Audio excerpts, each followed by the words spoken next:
Khulna press ক্লাবে সংবাদ সম্মেলন করে জমি দখল, ফসলি জমিতে বালু ভরাট এবং প্রাণনাশের হুমকির বিরুদ্ধে অভিযোগ তুলেছেন খুলনার দাকব উপজেলার পানখালী ইউনিয়নের খলিশা গ্রামের সংখ্যালঘু গ্রামবাসীরা। ভুক্তভোগীদের পক্ষে হিরণময় রায় জানান, খলিশা গ্রামের শতবর্ষ ধরে ভোগ দখলকৃত জমিতে একটি বেসরকারি কোম্পানি এভেনগার্ড শিপইয়ার্ড লিমিটেড কোম্পানি শিপইয়ার্ড নির্মাণের উদ্দেশ্যে জোরপূর্বক জমি দখলের চেষ্টা চালাচ্ছে। এতে রাজনৈতিক নেতাদেরও জড়িত থাকার অভিযোগ করেন তিনি আরও বলেন, গত ২০ নভেম্বর প্রায় ৪ থেকে ৫ শতাধিক লোকজন নিয়ে জমি দখল করে এবং আধা পাকা ধান গাছের উপর বালু ফেলা হয়। এতে তাদের মৌসুমি ফসল নষ্ট হয়ে যায়।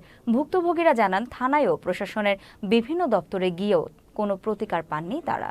উল্টো মামলায় ফাঁসিয়ে গ্রামের দরিদ্র কৃষকদের হয়রানি করা হচ্ছে।